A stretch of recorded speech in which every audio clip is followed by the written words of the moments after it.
Pemeriksaan fisik bedah.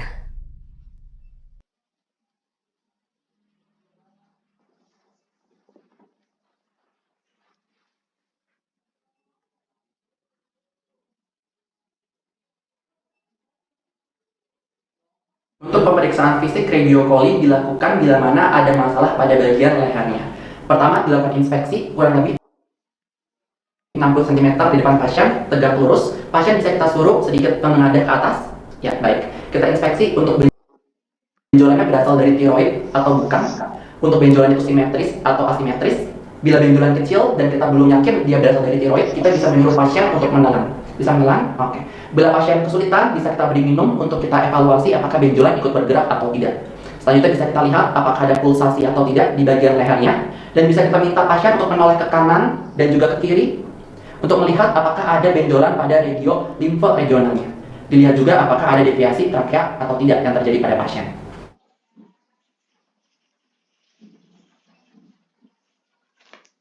Untuk palpasi tiroid dilakukan di belakang pasien sedikit ke kanan. Kita untuk posisinya pasien sedikit fleksi ya untuk merelaksasikan musculus sternocleidomastoideus. Letakkan tangan kita di bawah tepat dari prosesus dari cricoid ya. Selanjutnya kita raba apakah ada benjolan atau tidak. Untuk benjolannya kita deskripsikan apakah dia diffuse ataupun nodular untuk mengetahui dia goitannya itu yang difusa atau yang nodular. Selanjutnya bila kita tidak yakin benjolannya berasal dari tiroid atau tidak, bisa kita suruh menelan atau kita bisa beri minuman. Oke, baik. Apakah adanya ditekan atau tidak?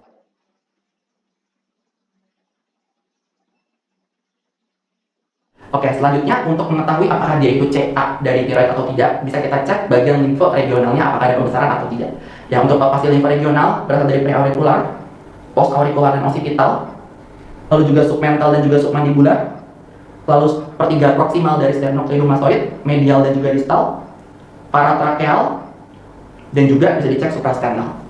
Bila ada benjolan, kita deskripsikan lagi untuk ukurannya, mobile atau terfiksir, untuk konsistensinya keras, atau dia kistik ataupun nodular, nyeri tekan ataupun tidak. Lalu sampaikan hasil ke penguji.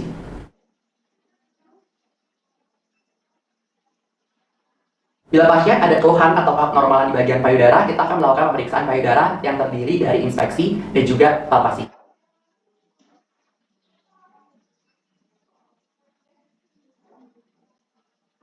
Inspeksi dilakukan dari 4 posisi. Ya, posisi paling netral, nanti duduk, tangannya berada di samping. Selanjutnya posisi yang kedua, tangan yang dinaikkan ke atas.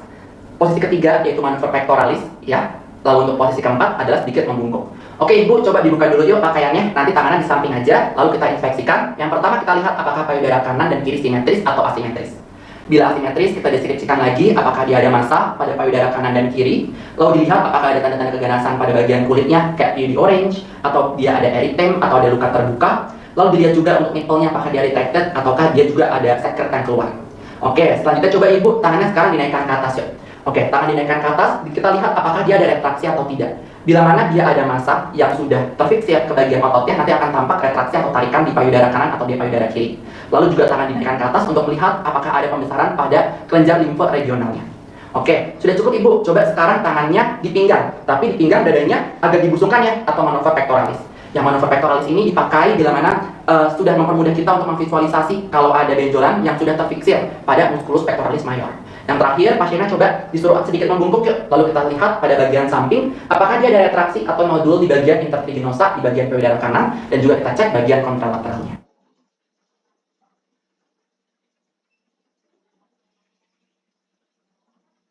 Oke, untuk palpasi bisa dilakukan dari 2 posisi, bisa pasiennya tiduran ataupun duduk.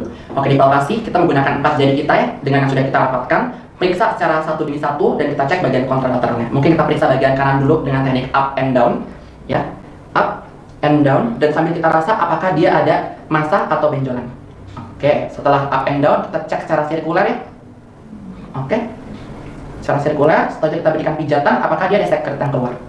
Oke, selanjutnya kita deskripsikan bila mana terasa benjolan, ukurannya berapa, terfiksir atau dia mobile, apakah nyeri tekan, dan konsistensinya kistik ataupun keras. Lalu kalau dipijat ada keluar sekretnya, bisa kita deskripsikan lagi atau bisa kita tanyakan ke penguji. Jangan lupa dicek bagian kontralateralnya dengan teknik yang sama.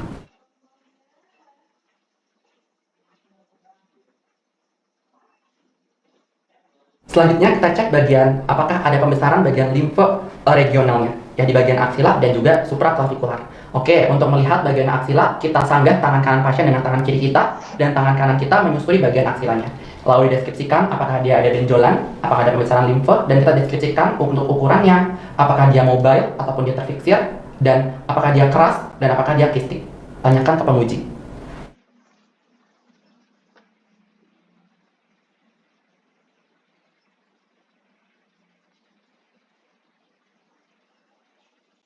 Selanjutnya adalah pemeriksaan abdomen. Pemeriksaan abdomen dilakukan bila mana ada masalah ataupun adanya abnormalitas di bagian perutnya. Baik Bapak, nanti bajunya saya buka dulu ya, biar bisa saya periksa dulu. Baik, saya buka, maaf ya. Oke, pertama saya inspeksi dari bagian bawah. Ya, kita lihat apakah cembung, apakah dia ada benjolan-benjolan abnormal, desimetris atau tidak, atau dia tampak sepertinya ada asites, ya, atau dia ada benjolan-benjolan abnormal seperti hernia. Oke, baik, apakah ada bekas operasi juga, kita lihat ya, ini tampaknya normal ya, tidak ada masalah. Selanjutnya saya auskultasi untuk mengetahui apakah ada bisi usus ataupun ada bruit. Oke, dibagi di 4 regio saja. Oke, bisi ususnya normal. Tidak ada metallic sound. Oke, tidak ada bruit dari aorta juga. Oke, selanjutnya saya akan melakukan perkusi. Ya, diperkusi dari 4 regio, ya. Timpani, timpani, timpani, timpani. Oke, di perkusi abdomen ada 4 harus diperiksa ya. Perkusi abdomen, perkusi hepar, perkusi lian, dan juga perkusi ginjal. Selanjutnya saya akan melakukan pemeriksaan perkusi hepar yang mengetahui apakah dia ada pembesaran ataupun pengecilan pada bagian heparnya. Dilakukan dengan cara, ingat, hepar ada 2 lobus, lobus dextra dan juga lobus sinistra. Untuk mengetahui batas lobus yang kanan, ya kita perkusi dulu dari mid claven dextra ya, SIC 2 atau 3, pasti dia sonor ya, karena dia paru-paru. Kita perkusi ke bawah hingga kita menemukan pekak. Itu merupakan batas atas lobus yang kanan. Sonor, sonor, sonor.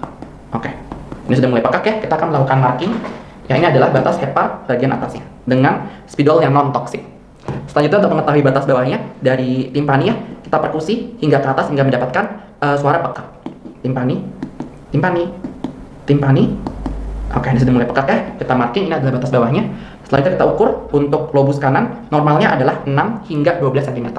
Selanjutnya untuk lobus sinistra ya, untuk batas atas kita samakan dengan batas yang kanan.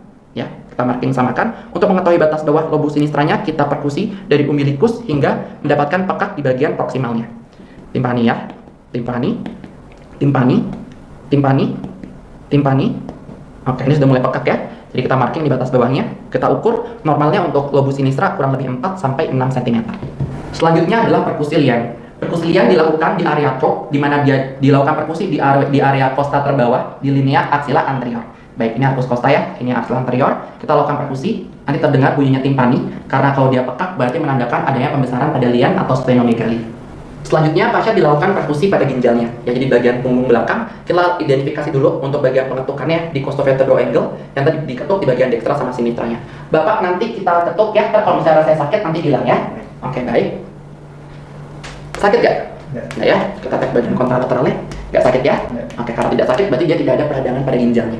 Selanjutnya adalah palpasi. Dari palpasi ada 2 teknik yang bisa kita lakukan. Superficial palpation untuk mengetahui apakah perutnya itu supel atau tidak, dan juga deep palpation. Ya, bagian tangan dominan ada di atas untuk merangsang peritonealnya, apakah dia ada inflamasi pada peritonealnya, pada kasus peritonitis. Oke, selanjutnya setelah palpasi abdomen, kita lakukan palpasi hepar. Ya, palpasi hepar, tangan kiri kita topang pada bagian arcus costanya, tangan kanannya kita masukkan ke dalam arcus costa. Jangan lupa pasien kita suruh mengambil nafas. Oke, ambil nafas.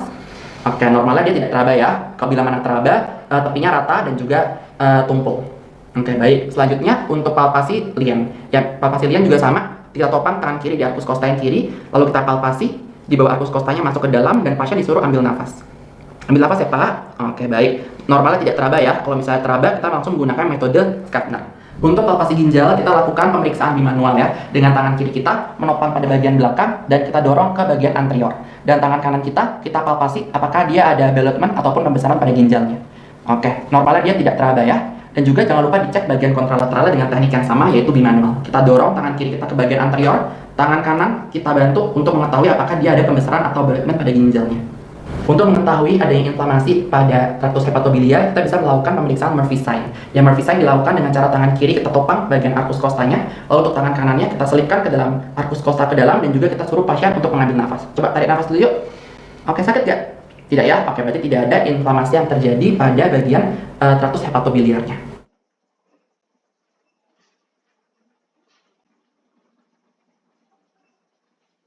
Oke, selanjutnya adalah pemeriksaan khusus pada pemeriksaan appendicitis. Ya, jadi Bapak nanti perutnya akan saya tekan-tekan. Nanti kalau misalnya sakit, ntar bilang ya. Oke, pertama adalah McBurney test. McBurney test kita lakukan penekanan dengan mengambil titik 2/3 lateral dari umbilikus dan juga sias ya. 2/3 lateral kurang lebih ini. Ntar saya tekan, kalau sakit bilang ya.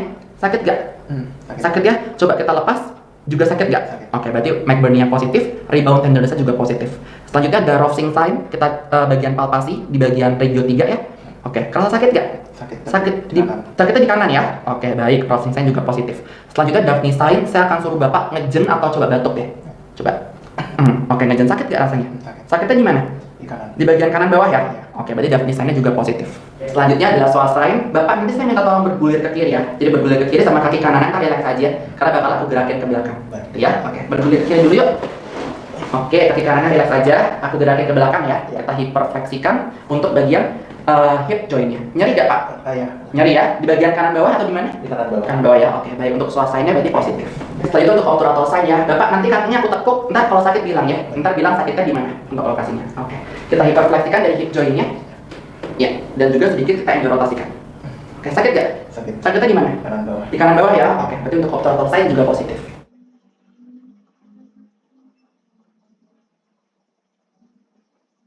Baik, selanjutnya adalah pemeriksaan fisik khusus untuk hernia. Baik, pertama kita melakukan reductibility test. Jadi kita pasien untuk mengetahui dia hernianya tipenya reponibel atau irreponibel. Baik, Bapak ini benjolannya bisa dimasukkan nggak? Bisa ya, coba dimasukkan dulu yuk sendiri. Oke, bisa masuk ya, berarti reductibility positif, berarti dia hernianya tipenya yang reponibel. Oke, selanjutnya karena dia reponibel, kita bisa melakukan finger test. Ya, finger test itu menggunakan jari kelingking kita atau namanya invagination test. Jadi kita masukkan jari kelingking kita ke kanalis inguinalis eksternanya, ya sampai masuk. Oke, kalau normalnya dia tidak bisa masuk ya. Jadi kalau dia bisa masuk, berarti dia ada locus minoris untuk hernia itu keluar. Baik, setelah masuk, kita suruh pasiennya mengejar. Yuk, kejar yuk. Oke, mengejar kita rasakan apakah benjolannya terasanya itu di bagian ujung jari kita atau di bagian lateralnya. Untuk mendede, dia hernia inguinalis lateral atau hernia inguinalis medial. Selanjutnya adalah Zeeman test. Ya, Zeeman test atau nama lainnya 3 digital examination. Jadi kita menggunakan 3 jari kita ya, jari 2, jari 3 sama jari 4. Jari 2 kita letakkan di kanalis inguinalis yang interna. Jari 3 kita letakkan di kanalis inguinalis yang eksterna. Dan jari 4 kita di fossa femoralis. Kita suruh pasiennya ngeden. Ya, ngeden kita rasakan benjolannya itu ada di menonjol di jari 2, jari 3 atau jari 4 untuk mendede dia hernianya inguinalis yang lateral, medial, atau dia hernia femoralis.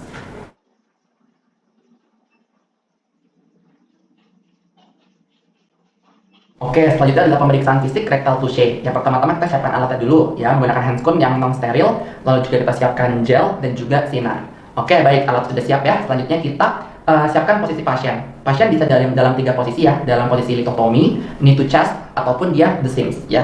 Mungkin pasiennya sekarang saat ini Sims saja ya, sedikit membungkuk seperti ini. Ya, the Sims pertama kita lihat dulu inspeksi. Ya, kita lihat apakah di bagian anusnya ada benjolan atau massa atau tidak. Lalu kita lihat apakah dia ada sekret yang keluar atau tidak. Lalu bila ada dideskripsikan.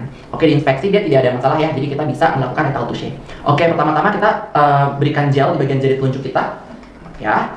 Oke, sudah kita berikan gel. Selanjutnya kita cek untuk tonus sphincter ani eksternanya terlebih dahulu.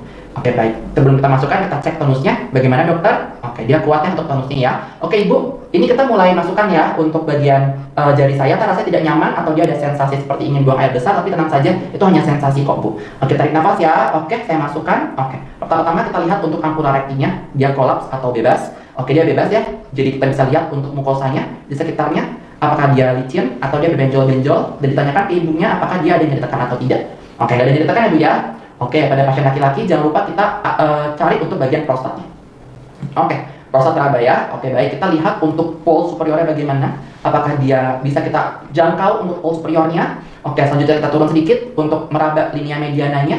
Apakah terasa linea mediananya, dan juga kita cek ke lateral-lateralnya untuk mengetahui kurang lebih diameter dari prostat. Oke, jangan lupa kita tekan apakah dia ada nyeri tekan juga, dan juga konsistensinya apakah lunak ataupun keras, dan apakah dia berbenjol-benjol. Baik, sudah cukup, kita lepas Ibu. Bapak saya kita lepas ya ini ya, tolong dia tarik nafas lagi. Oke, tarik nafas. Kita lihat untuk sekretnya apakah dia ada lendir ataupun darah. Oke, selanjutnya kita buang tempat yang infeksius.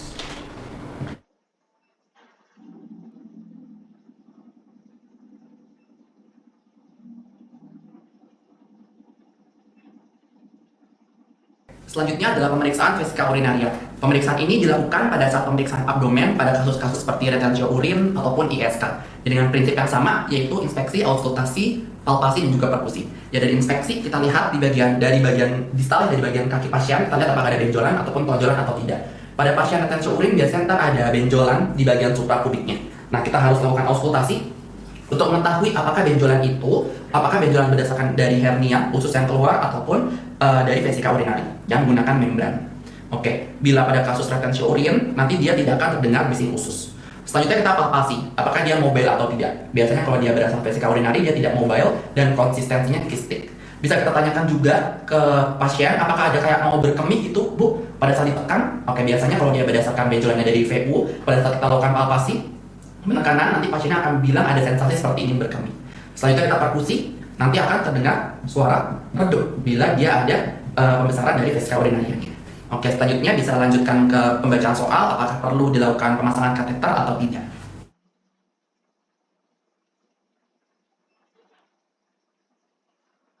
Baik, selanjutnya adalah pemasangan urin kateter. Ya, persiapan alat terdiri dari kateter Foley yang akan kita sambungkan terlebih dahulu kepada collection bag-nya. Lalu juga duct steril, lalu juga split yang sudah diisi dengan silocaine gel, atau mungkin bisa kita oplos dengan jelly dan juga lidocaine dengan perbandingan 5:1, lalu juga kapsa steril dan juga povidone iodine, duct steril, dan juga pendektiknya. Oke, baik. Pertama-tama kita masang handscoon steril, sudah terpasang ya. Selanjutnya kita melakukan desinfektan terlebih dahulu secara melingkar dengan povidone iodine. Oke. Baik dari ostium ureter externa sampai dengan glans dan juga batangnya, dan juga sampai dengan suprapubik dan juga inguinal. Oke. Baik, sudah. Kita buang ke tempat yang non steril untuk meminimalisir lingkungan kerja kita pasang untuk duct sterilnya. Oke, baik. Pertama-tama kita masukkan untuk spuitnya yang tadi sudah ada isi silocaine gel atau lidocaine dan juga gelnya itu kurang lebih kita masukkan 5-10 cc di ostium ureter externa. Kita masukkan dan kita jepit agar gelnya tidak keluar. Oke. Setelah itu kurang lebih 1-2 menit kita masukkan untuk bagian kateternya, ujungnya di bagian dikasih jelly lagi, lalu kita masukkan dengan posisi anatomis. Yang kita masukkan secara perlahan. Bila mana ada tahanan, kita minta pasien untuk mengambil nafas terlebih dahulu. Oke, tarik nafas ya Pak. Oke, baik. Sampai dengan masuk ke bagian kandung kemihnya. Oke. Tanda dia masuk sudah ke kandung kemih, tandanya sudah ada urin yang keluar. Oke, baik. Urin sudah keluar ya, berarti dia sudah masuk ke kandung kemih. Kita bisa masukkan sampai pol ujungnya dulu. Dan kita kembangkan balon dengan NaCl kurang lebih 10-20 cc. Oke, baik. Sudah mengembang. Kita tarik sampai ada tahanan. Oke, ada tahanan ya. Selanjutnya kita bisa fiksasi dan melepas duct steril. Oke, baik. Selanjutnya difiksasi.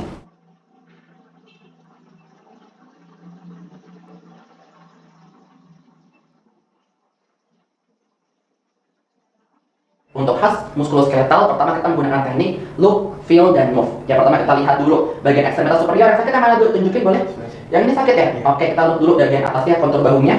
Ada ya, tidak drop. Ya, selanjutnya apakah ada deformitas atau tidak? Oke, tidak ada luka terbuka, tapi tampak deformitasnya di bagian antebraki, di bagian distalnya, seperti di nerve deformity. Jangan lupa kita cek bagian kontralateralnya.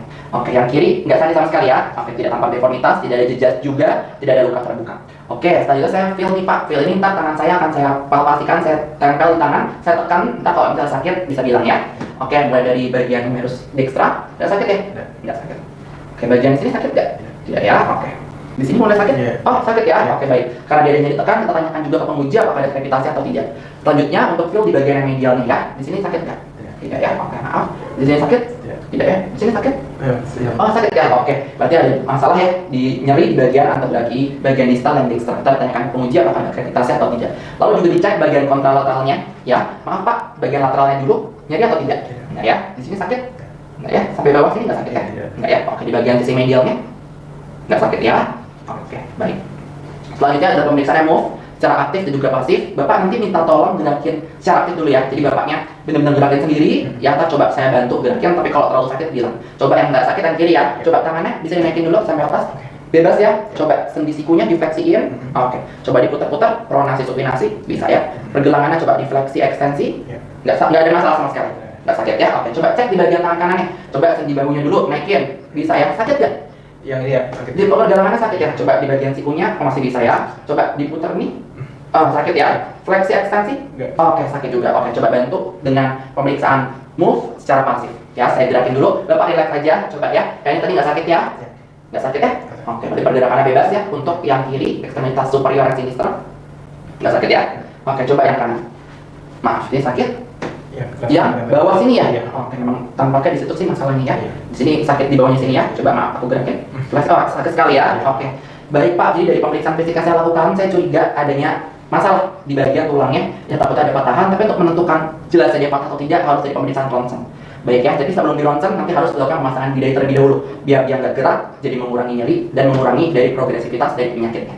Ya, siap ya untuk dipasang bidai ya? Oke, saya siapin alat-alat dulu ya Pak ya. Sama saya izin untuk cuci tangan.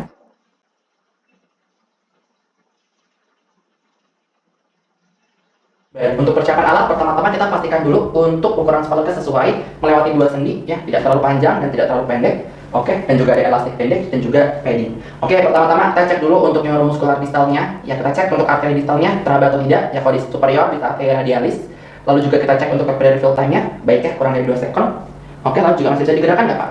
Masih bisa ya, berarti untuk neuromuskular distalnya yang kanan baik, jangan lupa dicek untuk kontralateralnya. Tapi tadi kita suspeknya masalah ada yang di dextra ya. Oke, pertama-tama kita minta tolong ke tim lain ya, ke perawat, minta tolong untuk dilakukan pemeriksaan gentle manual traction, kita supinasi sesuai anatomisnya dan kita tarik. Ya, oke. Agak sakit, maaf ya Pak ya. Oke, kita ditahan oleh perawat sambil kita pasang padding di bagian tonjolan-tonjolan tulang dan kita lakukan pembidaian. Oke, dalam posisi tetap di gentle manual traction. Oke, ini masih dipasang pembidaian ya, dan juga kita fiksasi dulu di bagian distal, medial dan proximal. Oke, kita fiksasi. Oke. Setelah itu bagian medial.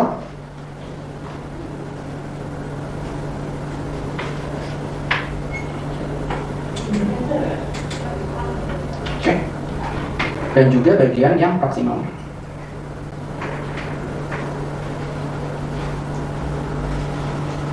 Udah begitu kencang ya? Masih nyaman?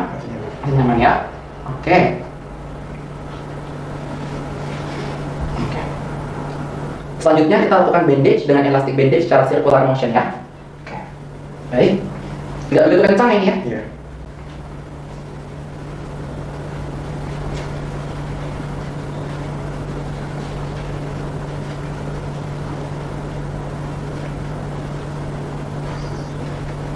Oke, baik, sudah melewati 2 sendi, kita bisa melakukan clipping di sini.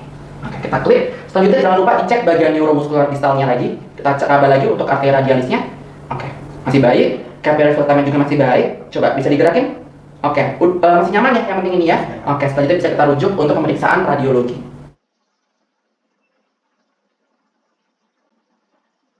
Selanjutnya kita lakukan persiapan alat untuk melakukan hacking.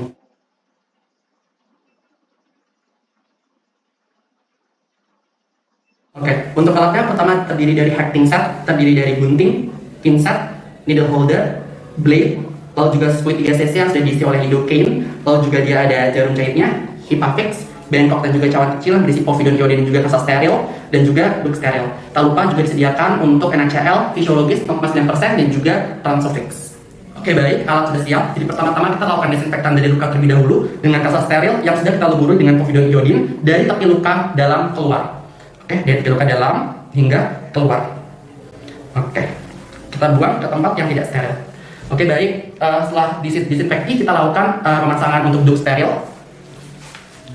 Oke, setelah terpasang duk steril kita lakukan anestesi secara infiltrasi. Tapi sebelumnya kita pastikan dulu pada pasien apakah dari riwayat alergi atau tidak. Oke baik, tidak ada riwayat alergi ya. Oke baik Pak, ini akan saya anestesi terlebih dahulu, akan saya suntik agar dia tidak ada rasa nyeri, bertujuan untuk lebih nyaman pada saat dilakukan tindakan hacking. Bersedia Pak ya? Oke bersedia. Oke baik, saya masukkan lidocaine-nya ke dalam spui 3cc. Selanjutnya akan saya insersikan dengan teknik infiltrasi di tepi luka. Oke, kita masukkan dari tepi luka, dari kontralateralnya dengan teknik withdraw. Ya, baik. Ya, baik. Kita masukkan lagi di bagian tepi kontralateralnya. Ya. Oke, baik. Sudah masuk. Sambil menunggu, kita bisa lakukan debridement bila mana ada pendarahan yang terjadi. Kurang lebih kita tunggu 1-2 menit hingga anestesi bekerja. Oke, sudah 2 menit. Kita cek terlebih dahulu apakah anestesi sudah bekerja atau tidak. Bapaknya akan saya cubit, ntar kerasa sakit atau enggak bilang ya. Oke, ini kerasa sakit gak? Oke, nggak sakit ya, cuma rasa kayak tekanan doang ya. Oke, baik, anestesi sudah bekerja. Oke, selanjutnya kita lakukan irigasi terlebih dahulu hingga ke dasar luka. Bila mana dia ada corpus alienum ataupun debridement atau misalnya dia ada kotoran-kotoran yang ada di bagian dasar, bisa keluar dan mempercepat penyembuhan luka. Oke, baik, dengan tekanan ya, dengan cairan bertekanan. Oke, baik. Untuk kotoran yang sudah keluar semua, kita bisa bersihkan lagi. Selanjutnya, bila mana ada jaringan yang mati, jaringan nekrotik, kita bisa lakukan debridement. Oke, bagaimana dokter? Apakah dia ada jaringan mati? Oke, bila mana ada, kita bisa pegang pinset dengan jari tangan kiri kita dan juga blade di tangan kanan kita. Dan kita bisa potong jaringan yang mati. Ya, kita jepit dan kita potong jaringan yang mati.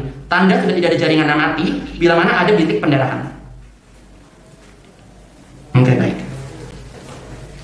Oke, sudah tidak ada jaringan yang mati. Selanjutnya kita bisa melakukan hacking. Oke, untuk jarum jahitnya bisa kita letakkan di bengkok yang steril. Oke. Selanjutnya untuk handling alatnya, untuk needle holder kita letakkan ibu jari kita dan juga jari empat kita dengan tangan kiri memegang pinset. Ya. Selanjutnya untuk jarum jahitnya kita letakkan di sepertiga lateral dari needle holder. Oke, baik. Dan kita siap untuk melakukan hacking. Karena ini luka linear, ya kita lakukan hacking mulai dari tengah terlebih dahulu. Ya, kita visualisasi terlebih dahulu. Oke, baik. Untuk hacking kita mulai dari bagian yang tengah. Ya, selanjutnya kita siapkan dulu kurang lebih 0,5 mili sampai dengan 1 cm dari tepi luka. Kita masukkan insersi jarum kurang lebih 90 derajat. Kita pastikan hingga ke dasar luka untuk mencegah dead space. Lalu kita keluarkan jarumnya di bagian sisi kontralateralnya dengan jarak 0,5 sampai 1 cm lagi. Oke, kita keluarkan dan kita sisakan untuk bagian benangnya kurang lebih 3 sampai 5 mm. Oke. Selanjutnya kita lakukan surgical knot kurang lebih 2 sampai 3 kali sejajar dengan lukanya. Ya.